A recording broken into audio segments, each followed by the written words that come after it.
उत्तराखंड के पौड़ी गढ़वाल के यमकेश्वर में इंटर कॉलेज की नवनिर्मित इमारत के लोकार्पण समारोह में मुख्यमंत्री योगी आदित्यनाथ ने शिरकत की।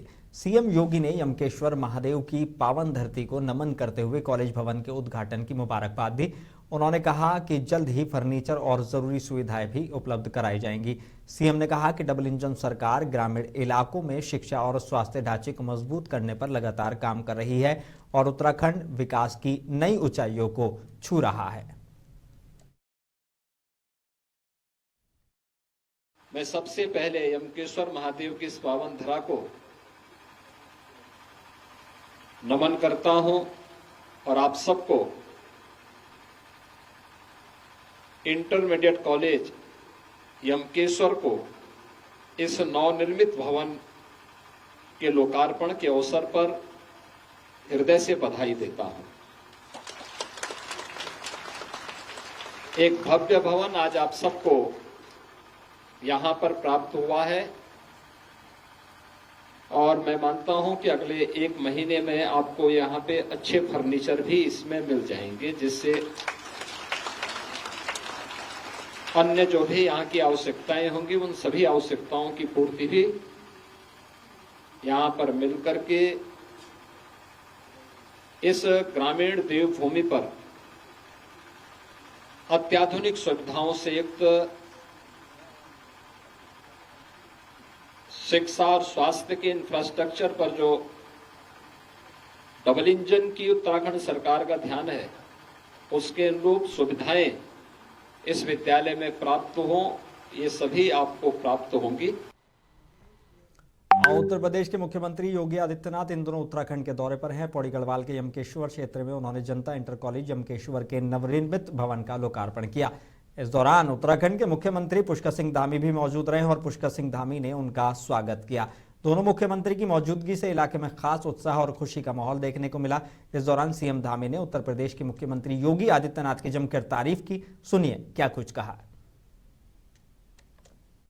जो मैं देख रहा हूँ बहुत सारे बच्चे यहाँ पर बैठे हैं। जब मैं भारत माता की जय का उद्घोष करने के लिए कह रहा था तो मुझे यहाँ से कहीं ज़्यादा आवाज़ इन बच्चों के बीच में से सुनाई दे रही थी। तो मैं प्यारे बच्चों से कहना चाहता हूँ कि ये हम सभी के लिए अत्यंत गर्व का विषय है कि आदरणीय योगी जी ने भी इसी क्षेत्र में पढ़ाई करी है। इसी क्षेत्र में साधारण स्थितियों में पैदा होने के बाद उन्होंने असाधारण काम किया है और मैं सच कहूँ तो कोई अतिशयोक्ति नहीं होगी कि उन्होंने धरती से आसमान को छूने का काम किया है, साधारण से असाधारण की यात्रा की है।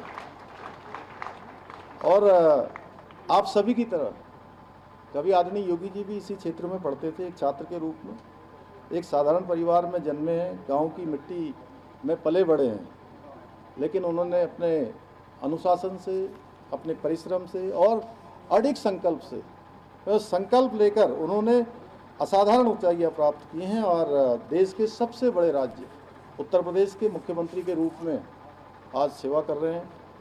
आदरणीय योगी जी का जीवन आप सभी विद्यार्थियों के लिए प्रेरणा का स्रोत है।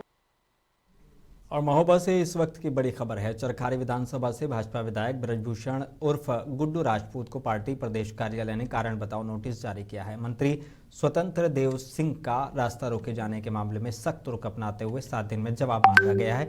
समय पर स्पष्टीकरण न देने पर अनुशासनात्मक कार्रवाई की चेतावनी दी गई है। वहीं पूरे मामले में केंद्रीय मंत्री पंकज चौधरी के दखल के बाद सियासी हलचल तेज हो गई है। और विपक्ष के कब्र खुदेगी बयान पर बीजेपी सांसद रवि किशन ने तीखा पलटवार करते हुए कहा कि विपक्ष बंगाल चुनाव में अपनी सियासी कब्र पहले ही खोद चुका है। वहीं परीक्षा पे चर्चा को ऐतिहासिक बताते हुए उन्होंने कहा कि नरेंद्र मोदी जैसा संवेदनशील और भविष्य की पीढ़ी की चिंता करने वाला नेता मिलना देश की खुशकिस्मती है। ये विपक्ष अपनी कब्र बंगाल के चुनाव में खोद चुका। ये अच्छा इन लोग करते रहें, ये लोग बहुत बुरी तरह हारेंगे। उत्तर प्रदेश इन सबकी जमानत नहीं जब्त हो गई तो आप मेरी बात याद रखिएगा। क्या बात कर रहे हैं, मोदी जी के खिलाफ देश जरा एक शब्द नहीं सुन सकता। हम थे अभी ऐतिहासिक रहा ये परीक्षा पे चर्चा। मैंने नहीं देखा विश्व में कोई प्रधानमंत्री या प्रेसिडेंट बच्चों को लेके, देश के इस नए भारत की जनरेशन को लेके इतने सेंसिटिव हैं। आने वाली जनरेशन को उन्होंने इतना सुंदर ट्रेंड किया है। मैं ये एज में, उनकी 75 की आयु में वो इतने अपग्रेडेड हैं, ये एक बहुत बड़ी सीख की बात है। उन पे शिव कृपा है।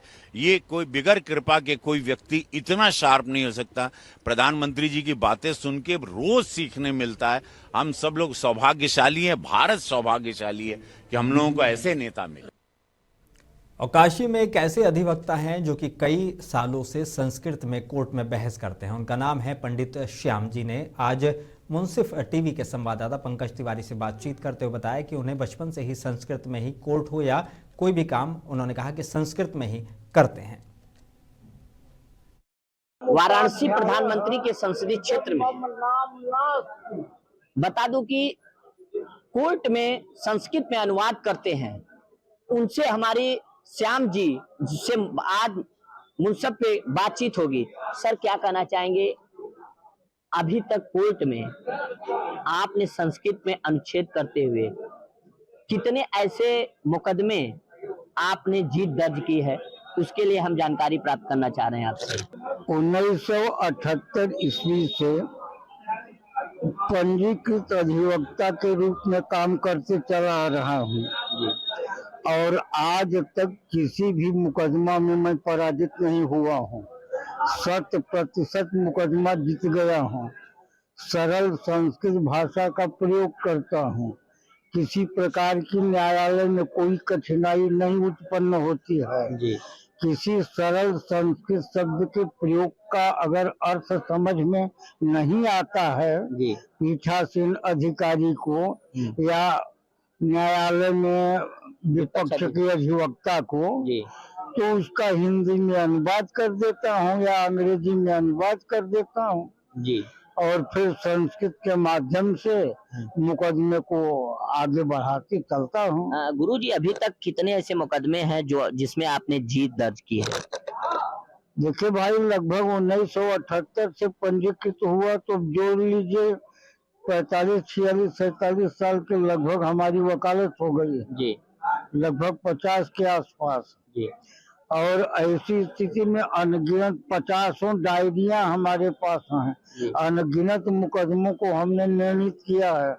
आईपीसी, सीआरपीसी की सभी धाराओं में, महत्वपूर्ण धाराओं में मुकदमा हम लड़ चुके हैं। तो ये देखिए, तमाम जानकारी संस्कृत में लगातार कोर्ट में मुकदमे लड़ने का एक जो रहस्य है प्रधानमंत्री के संसदीय क्षेत्र वाराणसी में नजर आ रहा है। मुंसिफ से पंकज तिवारी, वाराणसी।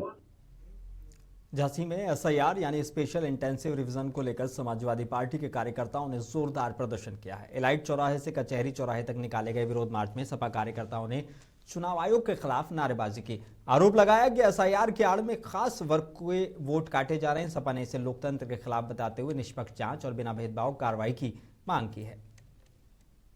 चुनाव आयोग में जो हम लोगों ने हमारे माननीय राष्ट्रीय अध्यक्ष जी के निर्देशानुसार हम लोग आज एकत्रित हुए हैं, जिसमें आप लोग देख रहे हैं कि जो हमारे लोकतंत्र का जो हम लोगों को अधिकार दिया, वोट डालने का अधिकार दिया है, आज एसआईआर, ये लोग एसआईआर कराने के बाद आज आप देख रहे हो कितने फर्जी तरीके से ये फार्म 7 लेकर और विशेष जाति को टारगेट कर ये वोट कटवाने का काम कर रहे हैं। एक व्यक्ति 25-25 फार्म देने का काम कर रहा है आपके झांसी जिले में। और ऐसा नहीं है कि हम लोगों को एसआईआर कराई नहीं है, उन लोगों की एसआईआर कराने के बाद, वोटर होने के बाद आप देख रहे होगे कि फार्म 7 डालकर उन लोगों के वोट काटने का काम ये प्रशासन और ये बीजेपी के लोग मिलकर कर रहे हैं।